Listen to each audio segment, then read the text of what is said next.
चलो भाई, UP board class 12 वाले आ गया केमिस्ट्री का फिर से एक इम्पॉर्टेंट क्वेश्चन। आज हम करने वाले हैं केमिस्ट्री के इंपॉर्टेंट क्वेश्चन, और आज भी कम से कम आप अपने 4 से 5 नंबर बुक करके जाएंगे अपने केमिस्ट्री के पेपर के लिए। तो देखिए, सबसे पहले आज हमारा जो पहला प्रश्न है वो बहुत बार नहीं पूछा गया है। फिर से मैं बता दे रहा हूँ, हर एक बार जब मैं आता था बोलता था बहुत बार पूछा गया, लेकिन ये उतना बहुत बार नहीं पूछा गया है और कुछ ज़्यादा इंपॉर्टेंट भी नहीं। लेकिन 18, 17 और 16 में पूछ दिया गया लगातार। लेकिन इस प्रश्न को ऐसा है कि मैंने आपका बुक खगोल डाला, इस प्रकार का प्रश्न नहीं दिया हुआ था एनसीईआरटी में। तो मैंने बोला ज़्यादा हार्ड प्रश्न है तो बच्चे एक बार अगर देख लेंगे तो बाई चांस अगर इस प्रकार का प्रश्न आ गया तब आपका क्या होगा। इसलिए मैंने सोचा कि ये प्रश्न थोड़ा अलग है। आप चाहे तो किसी से पूछ भी सकते हैं, आपका टॉपर दोस्त भी इसको शायद ही बता पाए। ठीक है, अगर उसने प्रीवियस ईयर पेपर पढ़ा होगा तब तो बता देगा, क्योंकि 18 में प्रश्न आया हुआ है, 17 में भी आया हुआ है। लेकिन नहीं पढ़ा होगा तो नहीं बता पाएगा। तो ये प्रश्न महत्वपूर्ण हो जाता है। अगर आ गया तो कुछ खास प्रश्न नहीं है, सिंपल सा है, बस इस वर्ड को पकड़ना है। देखिए, 27 डिग्री सेल्सियस पर डेसीमोलर विलयन का परासरण दाब याद कीजिए। लो भाई, तो परासरण दाब बोला था, अगर हम आप हमारे स्टूडेंट हो गए तो हमने बताया था कोई भी दाब निकालना हो पहले फॉर्मूला लिखेंगे जो चीज़ पूछे। तो CRT होता है बच्चा, टेम्परेचर दे दिया, R दे दिया, लेकिन C नहीं दिया।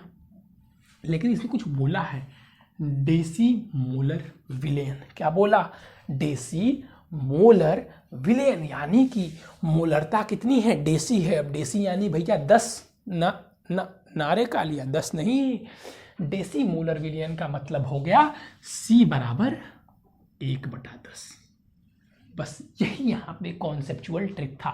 जो बच्चा इसको पकड़ लिया वो क्वेश्चन कर लिया होगा भली भांति जब ये क्वेश्चन आया था। अच्छा, अब देखिए टेम्परेचर दिया हुआ है, कुछ क्या करेंगे 27 डिग्री सेल्सियस नहीं, 27 डिग्री सेल्सियस नहीं रख सकते। इसको हम करेंगे किसमें? केल्विन में। तो 273 कितना हो जाएगा बच्चा? 300 केल्विन। अब प्रश्न करना कोई बड़ी बात नहीं, सारी वैल्यू ऐसे ही रख दीजिए। 1 × 10, ये वैल्यू आपको दी हुई है 0.082 इंटू 300। आप चाहें तो 1 0 से 1 0 कट कर सकते हैं और 1 0 इसको दान में दे सकते हैं। तो ये क्या आ जाएगा? 0.82 इंटू में 3। अब अगर आप इसको सॉल्व कर दें तो ये क्या आ जाएगा? 3 दूना 6 और 24, तो 2.46। अब आ गया, देखिए इसको मैंने सॉल्व करना अभी आपको बता दिया कैसे सॉल्व होगा। ठीक है, अब क्या ये हमारा 2.46 आंसर हो गया? बताइए भाई, आप ही लोग से पूछ रहा हूँ, क्या हमारा 2.46 आंसर हो गया? एक बोला नहीं भैया आंसर नहीं हुआ। किसने बोला भाई? जिसने बोला से वह। क्यों? अब हमें लिखना है आंसर। क्या लिखेंगे? 2.46 ATM बच्चा दाब है। ठीक है, 2.46 ATM। अब दूसरा वाला प्रश्न पढ़िए एक बार, देखिए किसको आ रहा है। वो भी प्रश्न इजी है, हार्ड नहीं है बच्चा, लेकिन आप पढ़े होने चाहिए तब आप उस प्रश्न को कर पाएंगे। क्या होने चाहिए? आपको पढ़े होने चाहिए उस प्रश्न को। ये प्रश्न एनसीईआरटी में भी है इस बार, इसलिए मैंने इसको लिखना महत्वपूर्ण समझा।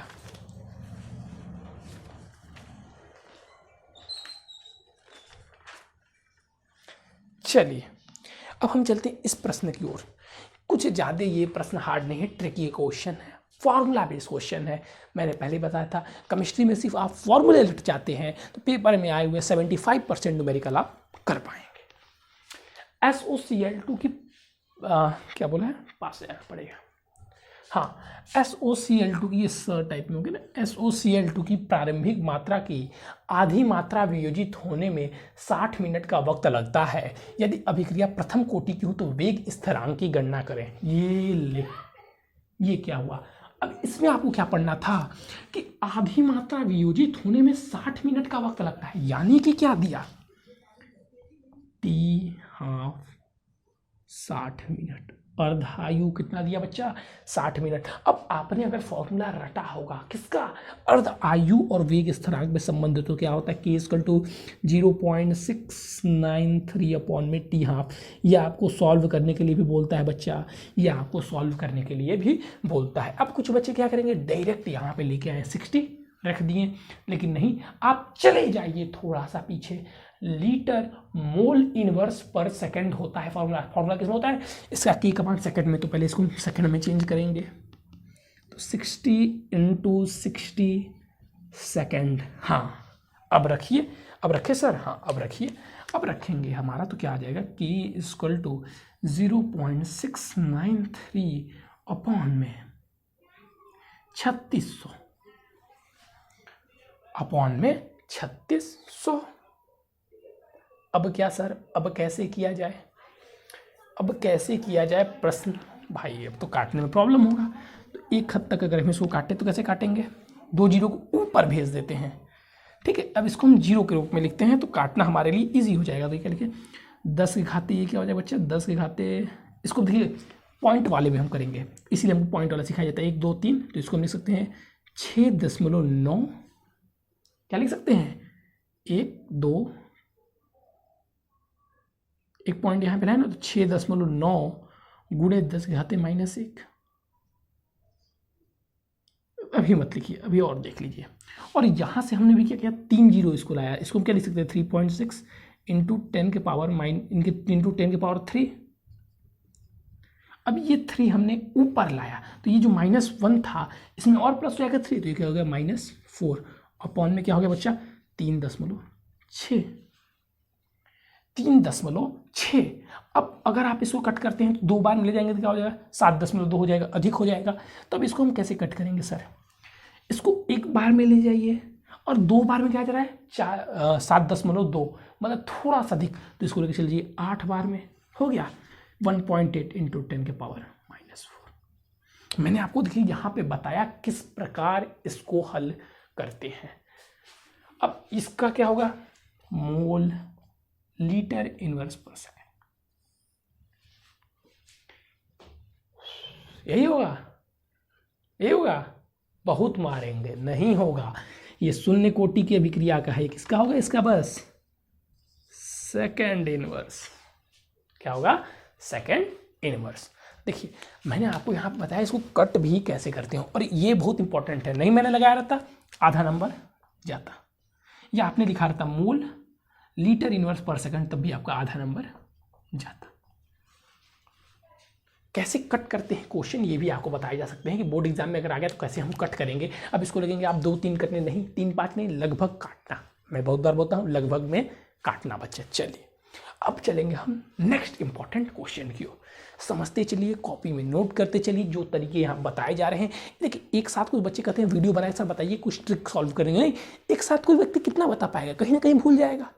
लेकिन जैसे मैंने कोई ट्रिक बताया उसको बोर्ड बुक में अपने लिख लीजिए। मैंने अपने टाइम में एक कॉपी बनाई थी, उस कॉपी में जैसे मैं मैथ का फॉर्मूला हल करता था तो कैसे मेरा टाइम बचेगा वो मैं वहाँ पे लिखता था। हिंदी में हमें क्या चीज़ें बरतनी है वो मैं लिखता था। एक कॉपी लिया था मैंने और लिखा था इंग्लिश में क्या करना है, तो एक क्वेश्चन पर लाइन खींचता है लिख दिया।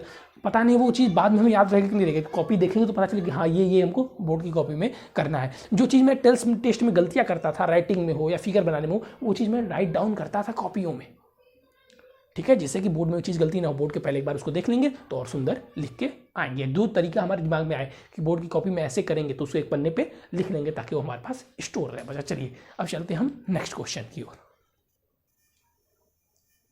चलिए जी, फिर से सामने है आपके 2 महत्वपूर्ण प्रश्न, 2 महत्वपूर्ण प्रश्न, और इन प्रश्नों को थोड़ा सा ध्यान से देखिएगा।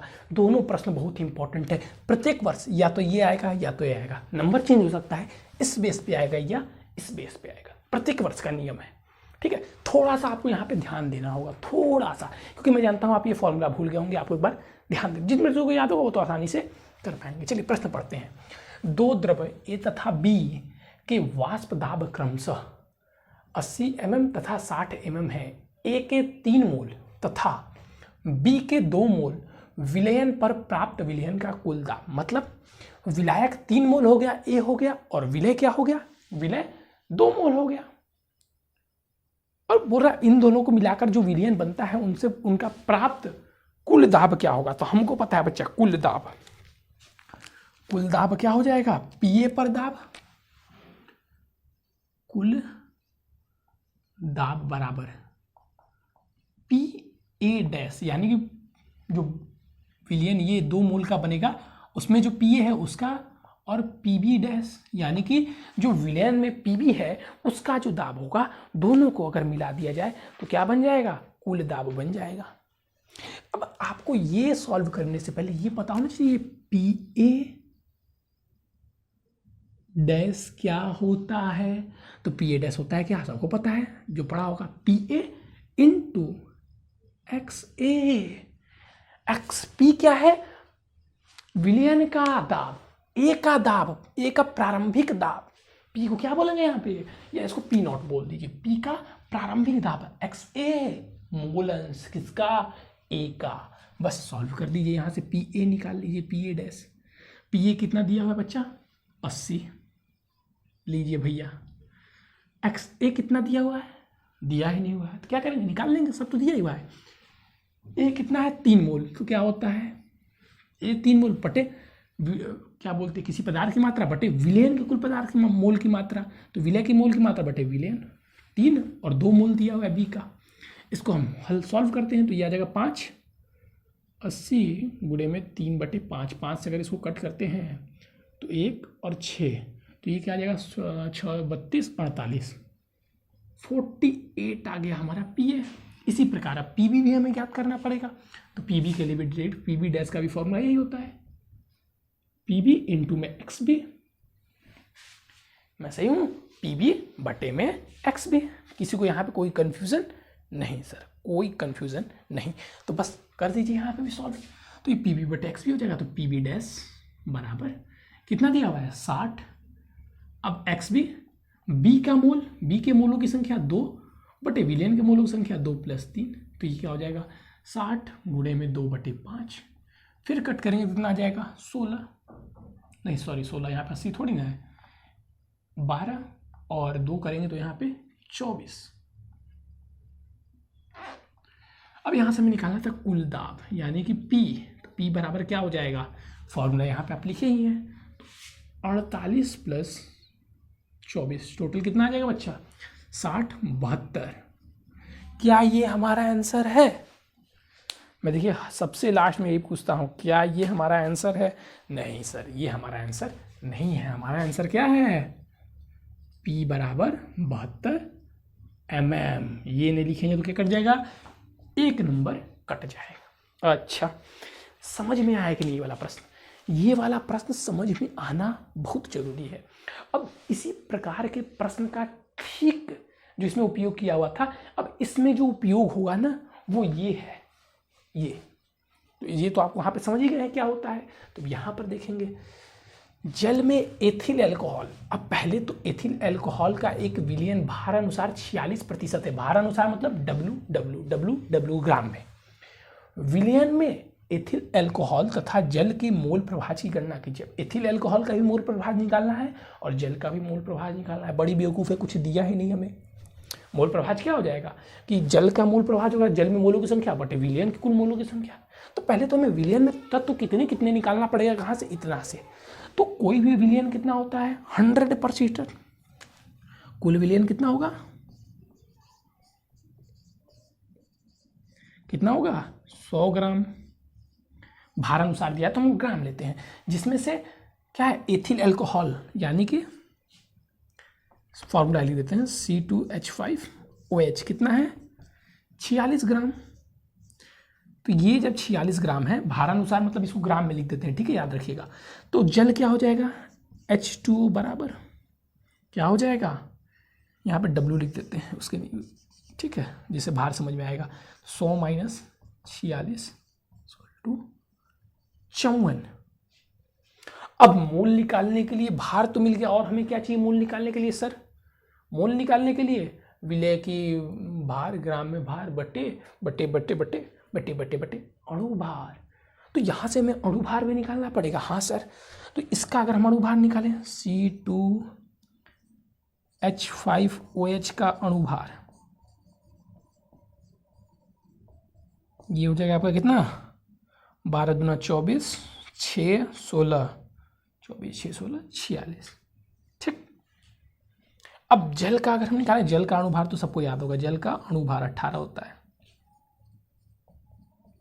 अरे याद नहीं है तब भी कोई बहुत बड़ा तोप नहीं है। देखो 16 इसका ऑक्सीजन का और 2 इसका, कितना हो गया 18। अब हमें क्या निकालना है, हमें निकालना है एथिल अल्कोहल का मोल अंश। तो यहाँ से हम लिखेंगे X C2H5OH यानी कि एथिल अल्कोहल का मोल अंश क्या हो जाएगा? उसको निकालने के लिए भैया हमें तो मोल निकालना पड़ेगा ना, तो मोल तो अभी हमने निकाला नहीं, तो हम निकालेंगे पहले क्या, एथिल अल्कोहल में मोलों की संख्या, एथिल अल्कोहल विलेन में एथिल अल्कोहल के मोल की संख्या C2H5OH में मोल क्या हो जाएगा, विलय का अणुभार, सॉरी विलय का द्रव्यमान बटे विलय का अणुभार, तो ये हो जाएगा एक, ये तो 1 मोल आ गया। क्या ये सही है? बिल्कुल सही है। अब हमें क्या निकालना है, जल के मोलों की संख्या, जल में मोलों की संख्या क्या हो जाएगा, भार 46 नहीं सॉरी 54 अपॉन में 18, किससे कट करें, 2 से, 2 से कट करेंगे तो भैया 27/9, सही है, सही है, 3 के 27 2 बार में, हाँ ठीक है, तो 3, तो ये क्या हो गया 3 मोल। अब हम निकाल सकते हैं यहाँ से, ठीक है, अब यहाँ से हम निकाल सकते हैं, तो हम निकाल रहे हैं मोल अंश किसके, एथिल अल्कोहल C2H5OH, तो क्या हो जाएगा C2H5OH में मोलों की संख्या, तो C2H5 में OH में मोलों की संख्या कितनी है, 1 मोल बटे कुल विलयन में मोलों की संख्या, तो 1 + 3 क्या हो जाएगा 1/4, या हम लिख सकते हैं 0.25। अब आपको पता होगा कि कुल विलयन के मोलों की संख्या कितनी होती है, 1, तो XC2H5OH प्लस XH2O = 1 होता है, तो यहाँ से हम निकाल सकते हैं XH2O = 1 माइनस 0.25, बार बार मेहनत करेंगे तो 0.75 आंसर। यहाँ पे अब किसको, इसका देखिए कोई मात्रक नहीं है, मोल से मोल कट जाएगा ना, तो इसका कोई मात्रक नहीं है, याद रखिएगा।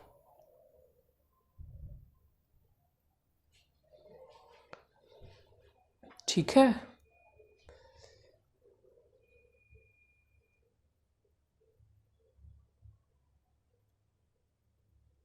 सरस लगे, समझ में आए, चोखो लगे, हार्ड लगे, नहीं सर हार्ड तो नहीं है और समझ में भी आया। तो इन दोनों में से एक प्रकार का प्रश्न आपको आता है। देखिए अगर जो मेरा केमिस्ट्री का बस वीडियो देख लेगा ना, जो क्वेश्चन करवाए गए हैं, तो वो 30 नंबर ला दिया केमिस्ट्री में, उससे ज़्यादा कुछ न्यूमेरिकल है ही नहीं केमिस्ट्री में, उतने न्यूमेरिकल बस करना है आपको, तब भी आप परेशान है, बस वही 6 से 7 8 वीडियो होंगे, 20 नंबर 25 नंबर आपको मिल जा रहे हैं केमिस्ट्री में, पास तो आप ऐसे ही हो जाएंगे।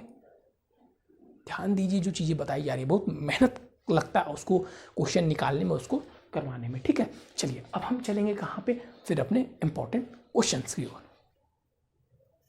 देखिए ये प्रश्न जो लिखे हुए ना, प्रत्येक साल आता है, प्रत्येक साल आता है, ये मैंने लिख दिया है, देख रहे हैं आप 10 तक, इसको आप प्रत्येक साल ही समझे, ये सब हटाइए, प्रत्येक साल आएगा, इस बार भी आपके में आएगा ही। ऐसे तो मैं प्रश्न ये लिखने वाला नहीं था, क्योंकि मैं कल इस पर एक वीडियो लूँगा और ऑक्सीकरण संख्या कैसे निकालनी है, क्योंकि प्रत्येक साल आता है, तो इस पर 2-3 प्रकार से क्वेश्चन बनते हैं, ठीक है। तो ये तो मैं लेकिन आपसे बोल दिया था एक प्रश्न करवा दूँ, इसलिए मैं करवा दे रहा हूँ, ये कल के टॉपिक में था, ठीक है। इस पर कल एक विस्तृत टॉपिक आएगी ऑक्सीकरण संख्या पर, लेकिन आज मैंने ले लिया है, तो इसीलिए एक सिंपल क्वेश्चन लिया है, आपको बता दे रहा हूँ। हमें यहाँ पे कॉपर की ऑक्सीकरण संख्या ज्ञात करनी है। तो देखिए जिस भी हम यौगिक की बात करेंगे उस पर कोई साइन नहीं होगा, तो पहले आपको पता होना चाहिए कि उसकी ऑक्सीकरण संख्या कितनी होगी, 0 होगी।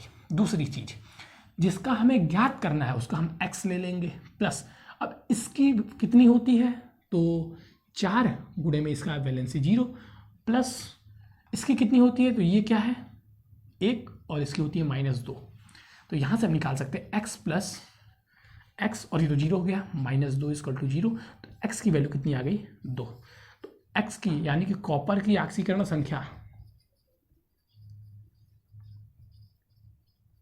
संख्या कितनी हो गई 2। अगर आपको ये प्रश्न नहीं समझ में आया है तो थोड़ा सा कल का वेट कीजिएगा, कल इस प्रश्न में हम detail by detail topic by topic बात करेंगे, पूरी तरीके से आपको समझ में आ जाएगी। इसलिए कहते हैं चैनल को सब्सक्राइब कर लीजिए, और भाई नंबर तो आपके पास है ही, व्हाट्सएप ग्रुप में जुड़ जाइए, वहाँ से आप तो वीडियो कोई भी मांग ही सकते हैं, आप तो फ्री हैं। तो चलिए बच्चों आज के लिए बस इतना ही, फिर मिलेंगे कल नए टॉपिक के साथ, नए इंपॉर्टेंट क्वेश्चन के साथ, जोड़ेंगे आपके यूपी बोर्ड के रिजल्ट में 5 और नंबर। तो चलिए बच्चों चलते हैं, फिर कल मिलेंगे। Thank you, have a nice day.